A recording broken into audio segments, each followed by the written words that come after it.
എല്ലാവർക്കും നമസ്കാരം. ഞാൻ സരിതാ മഹേശ്വരൻ. ഇന്ന് ശ്രീകൃഷ്ണവിലാസ മഹാകാവ്യത്തിൻ്റെ 5-ാമത്തെ സർഗത്തിലെ 7ഉം 8ഉം ശ്ലോകങ്ങളാണ് നമ്മൾ പഠിക്കാൻ പോണത്. ഈ ഒരു വിഷയം പറഞ്ഞ് അവസാനിപ്പിക്കുകയാണ് ചെയ്യണത്, അമ്പാടിയുടെ ആ ഒരു സമൃദ്ധി.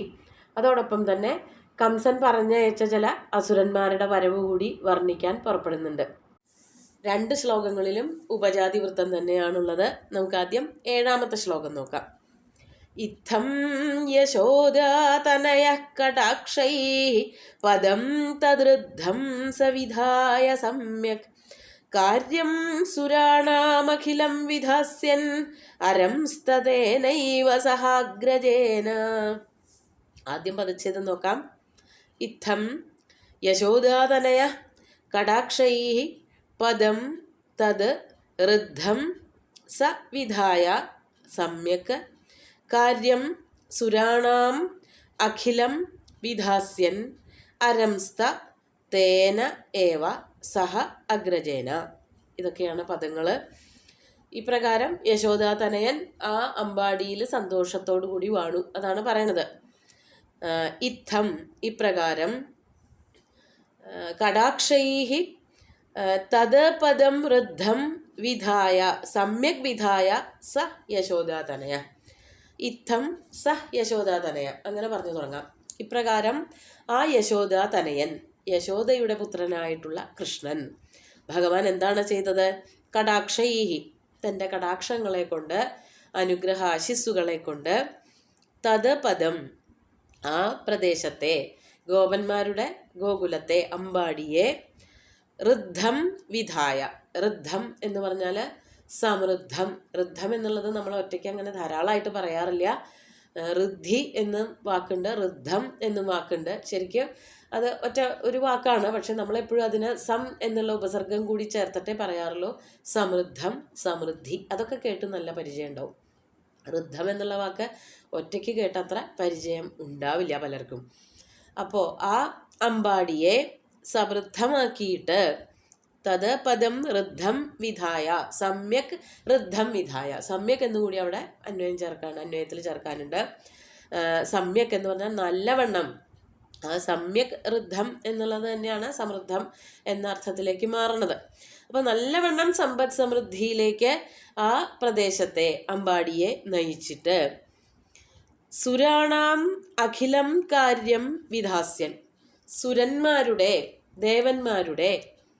ദേവന്മാരുടെ ഇഷ്ടത്തിന് വേണ്ടിയിട്ടാണല്ലോ ഭഗവാൻ ശ്രീകൃഷ്ണനായിട്ട് അമ്പാടിയിലേക്ക് വന്നിരിക്കുന്നത്. അപ്പോൾ ദേവന്മാരുടെ കാര്യം കൂടിയും ഭംഗിയാക്കണം. അതാണ് ഇവിടെ പറയണത്.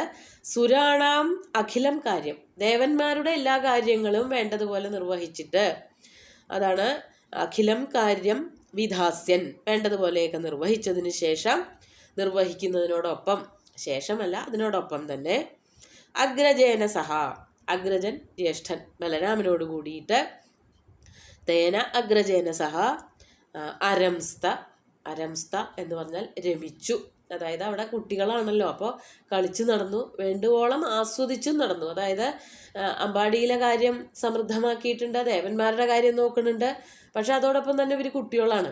അപ്പോൾ കുട്ടികൾക്ക് ആവശ്യമുള്ളതായ കളികളും ആസ്വാദനങ്ങളും ബഹളങ്ങളും ഒക്കെ വേണം. അതും വേണ്ടതുപോലെയൊക്കെ നിർവഹിച്ചു. അതൊക്കെ എല്ലാം ആസ്വദിച്ചു കൊണ്ട് തന്നെ മുമ്പാക്കം പോയി. അതാണ് അരംസ്ത എന്നുള്ള വാക്ക് ഉപയോഗിച്ചത്. രേമേ, വളരെ സന്തോഷത്തോടു കൂടിയിട്ട് കുട്ടിക്കാലം ഭംഗിയായിട്ട് കഴിച്ചുകൂട്ടി എന്ന് പറഞ്ഞിട്ട് അമ്പാടിയുടെ ആ ഒരു വർണ്ണന, അമ്പാടിയുടെ സമൃദ്ധിയുടെ വർണ്ണന അവസാനിപ്പിക്കാൻ വേണ്ടിയിട്ടൊരു ശ്ലോകം രചിച്ചു.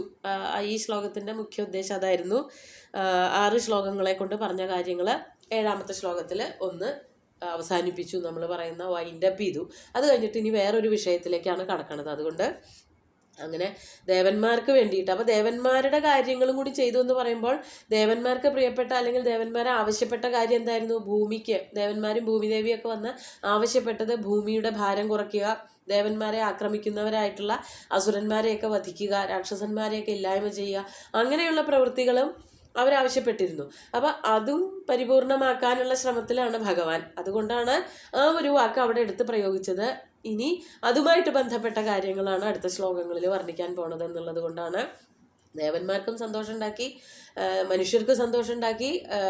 മനുഷ്യർക്ക് എന്നുള്ളതിൽ പ്രത്യേകിച്ച് ഗോകുലത്തിലെ അമ്പാടിയിലെ നിവാസികൾക്കൊക്കെ പരിപൂർണമായിട്ടുള്ള ആനന്ദം ഉണ്ടാക്കി കൊടുത്തു. സ്വയവും സന്തോഷിച്ചുകൊണ്ട് അങ്ങനെ അമ്പാടിയിൽ വസിച്ചു പോന്നു. അതിനുശേഷം എന്താണ് ഉണ്ടായത് എന്ന് മറ്റൊരു സന്ദർഭത്തിലേക്ക്, മറ്റൊരു കോണ്ടെക്സ്റ്റിലേക്ക് കടക്കുകയാണ്. 8ാമത്തെ ശ്ലോകം നോക്കൂ.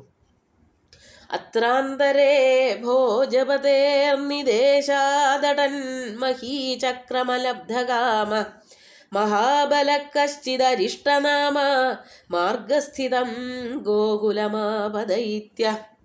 നമുക്ക് പദച്ഛേദം നോക്കാം. അത്ര അന്തരേ ഭോജപതേഃ നിദേശാദ് അടൻ മഹീചക്രം അലബ്ധകാമ മഹാബല കശ്ചിത് അരിഷ്ടനാമ മാർഗസ്ഥിതം ഗോകുലം ആപ ദൈത്യ. വളരെ ലളിതമായിട്ടുള്ള ശ്ലോകമാണ്. പദച്ഛേദങ്ങളുണ്ടെന്നേ ഉള്ളൂ, പക്ഷേ വാക്കുകളൊക്കെ ചിരപരിചിതങ്ങളായിട്ടുള്ള വാക്കുകളാണ്. അങ്ങനെ ഇരിക്കുമ്പോൾ ഒരു ദിവസം, അതാണ് അത്രാന്തരേ അസ്മിന്നവസരേ, അങ്ങനെ കുറച്ച് കാലം അങ്ങനെ കഴിച്ചു കൂട്ടിയപ്പോൾ ഭോജപതേ നിദേശാദ്, ഭോജപതി എന്ന് പറഞ്ഞാൽ കംസനാണ്. കംസൻ്റെ നിദേശം അഥവാ നിർദ്ദേശം അല്ലെങ്കിൽ നിയോഗം. കംസൻ ഇങ്ങനെ തൻ്റെ കൂട്ടുകാരെ അല്ലെങ്കിൽ തൻ്റെ ഭൃത്യന്മാരെയൊക്കെ ഇങ്ങനെ ഓരോരുത്തരെയായിട്ട് ഇങ്ങനെ പറഞ്ഞയച്ചു കൊണ്ടിരിക്കുന്നുണ്ട്.